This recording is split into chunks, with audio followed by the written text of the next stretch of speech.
Buenos días, Ecomundo, ojalá 4RD. En el día de ayer, el primer ministro canadiense, Justin Trudeau,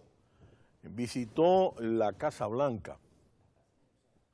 y donde se planteó la relación entre Estados Unidos y Canadá, sobre todo con vistas a toda la temática surgida a partir del ascenso del nuevo ejecutivo de la Casa Blanca y el tema del Tratado de Libre Comercio de América del Norte. Y por supuesto, la alianza entre Canadá y Estados Unidos es una alianza conveniente frente a las enormes diferencias entre Donald Trump y Justin Trudeau. De hecho, Trudeau es el ídolo de progresistas y millennials de todo el mundo, mientras el presidente Donald Trump es el objeto de fascinación de nacionalistas y ultraconservadores en todo el planeta, especialmente los de mayor edad que no están contentos con el rumbo que ha tomado el mundo en las décadas recientes, con el proceso de deslocalización y globalización que hemos comentado. Y ambos se encontraron ayer en Washington en la primera reunión desde que Trump asumió el poder el pasado 20 de enero, y más que las diferencias, los mandatarios buscaron los puntos en común que son más fáciles de encontrar. En la manera de entender el mundo, Canadá no es una amenaza económica para Estados Unidos, en la misma escala que por supuesto lo es México y China. Y aquí veremos una serie de aspectos interesantes que vamos a comentar en los siguientes días en Ecomundo sobre esta relación complementaria entre Canadá y los Estados Unidos, que es una relación sumamente importante, y sus diferencias con el caso de México y la interdependencia entre estas economías. Por otro lado, en el día de ayer se reunieron la presidenta de México y el presidente de Argentina para tratar de propiciar un encuentro entre la Alianza del Pacífico, que es el acuerdo que Donald Trump pues acaba de salir y que negoció el presidente Obama durante 5 años, y el Mercosur, cuyos líderes principales son precisamente Brasil y Argentina.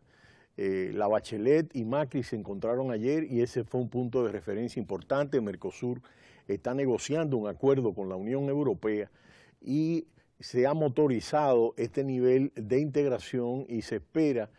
que dentro de la docena de países que forman parte de este acuerdo pues pueda haber niveles de entendimiento sobre muchos aspectos que se plantean en torno a este aspecto. En el día de ayer, los bonos del Tesoro de los Estados Unidos esperan las señales de Janet Yellen en el día de hoy, y los rendimientos de los bonos del Tesoro de los Estados Unidos subieron en el día de ayer, mientras los inversionistas esperaban el testimonio de la Reserva Federal, de la presidenta, hoy y mañana, y después de que un alza de las acciones a máximos históricos en Wall Street disminuyera la demanda de la deuda. Los inversionistas estarán atentos a indicios sobre cuándo el Banco Central norteamericano elevará las tasas de interés, cuando Janet Yellen dé su testimonio semestral ante los legisladores en Washington. Los operadores reducen sus expectativas sobre un alza de tasas en la reunión de marzo de la Reserva Federal, después de que el dato de empleo de enero mostró un decepcionante incremento de los salarios pese al incremento de los niveles de empleo. Sin embargo, para algunos, si ella dice algo de línea dura, definitivamente habrá una razón para creer que podrían incrementar las tasas de interés en marzo. Los bonos referenciales del Tesoro a 10 años bajaron 7/32 partes en precio, con un rendimiento de 2,43%. Los operadores de futuros consideran actualmente una probabilidad de 18% solamente de un incremento de las tasas en marzo, según la herramienta FedWatch del CEM Group, El vicepresidente de la Reserva Federal, Stanley Fischer, dijo el pasado sábado que existía una incertidumbre sobre la política fiscal de Estados Unidos bajo el nuevo gobierno, pero que la Reserva Federal sería estricta en cumplir los objetivos de crear empleo y alcanzar una inflación del 2%.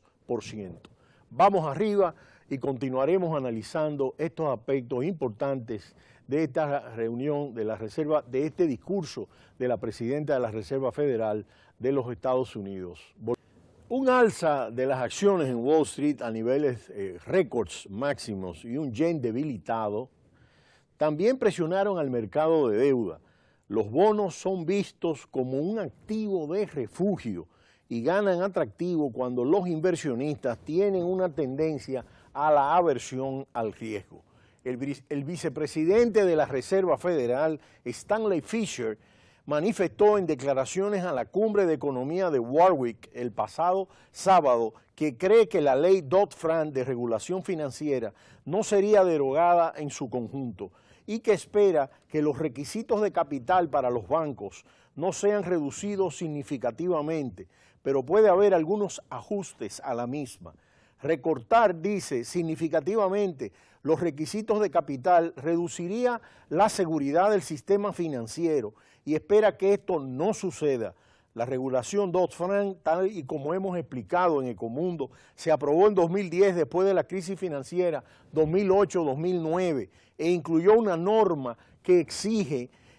que los bancos mantengan mayores niveles de capital. Los comentarios de Fischer se produjeron un día después de que el gobernador de la Reserva Federal, Daniel Turullo, renunciara del Banco Central, donde ayudó a liderar la regulación financiera. Cuando más espacio para que el nuevo ejecutivo, ese espacio es importante con esta renuncia, de que Donald Trump pueda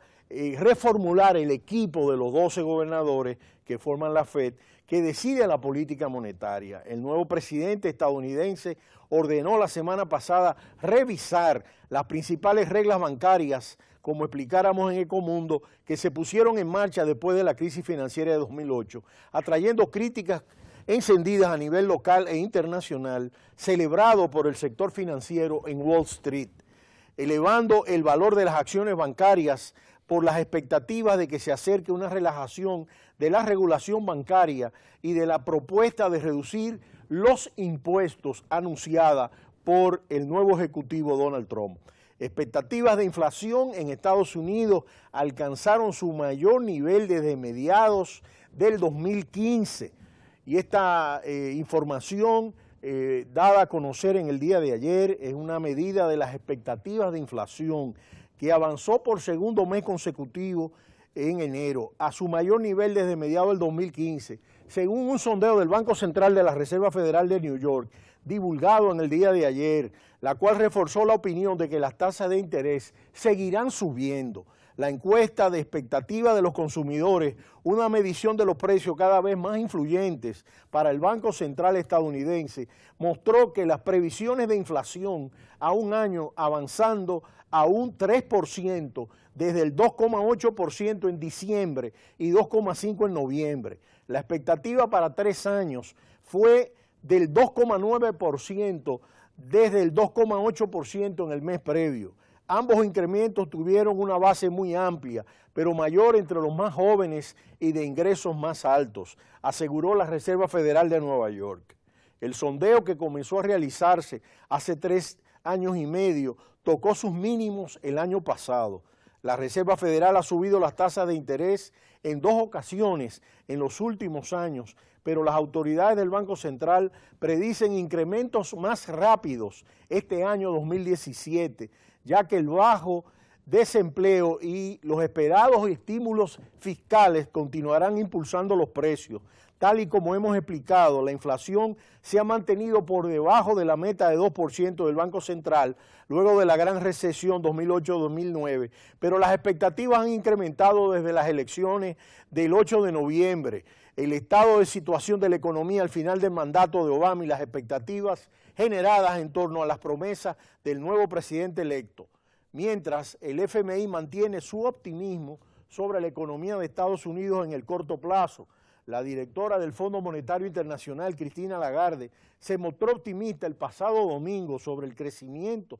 de la economía norteamericana, pero consideró que podría afectar a la economía mundial. Resulta interesante esta precisión de sus observaciones. Escuchemos. Según lo poco que sabemos, e insisto sobre esto, porque se trata de un proceso en evolución, tenemos razones para ser optimistas sobre el crecimiento económico en los Estados Unidos. Y esto es destacable, el tema de que es un proceso que sabemos cómo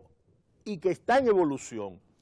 Destacó al mismo tiempo que el crecimiento se vería estimulado por los inversores en las infraestructuras planteadas por la administración Trump y por promesas como la de la reforma fiscal que ha provocado la euforia en Wall Street. Antes incluso de la investidura, el nuevo presidente, el pasado 20 de enero, el Fondo Monetario mantuvo el 16 de enero sus previsiones de crecimiento en el mundo, pero las revisó al alza en el caso de Estados Unidos al considerar que la nueva administración lograría la reactivación presupuestaria indicada. Tras crecer un 3,1% en 2016, el PBI mundial debería acelerar al 3,4%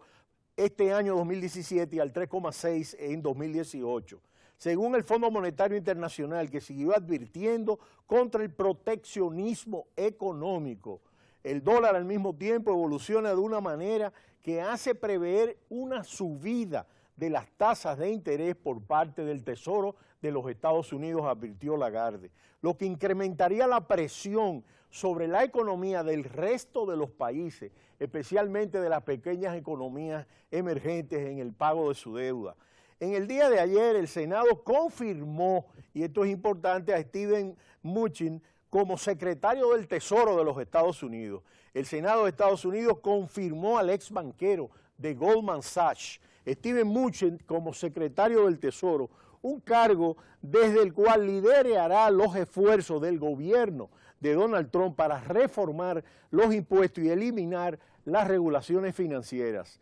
Después de varios retrasos en la selección al interior del Senado, Mnuchin se espera que avance rápidamente con los principales objetivos de la nueva administración para desmantelar las regulaciones financieras y reducir los impuestos. El nuevo secretario del Tesoro de Estados Unidos ya ha enviado señales sobre la política hacia el dólar desde hace mucho tiempo, diciéndole al Senado que un dólar fuerte es importante a largo plazo y que actualmente es muy fuerte. De manera que estamos viendo cuáles son las señales que se están planteando en este momento dentro de la economía norteamericana. Vamos a esperar las declaraciones de Janet Yellen ante el Congreso en su informe y cuáles son las señales que envían a la economía. Pero será hasta mañana cuando retornemos en Ecomundo, ojalá 4RD. No le cambie, cita cultural.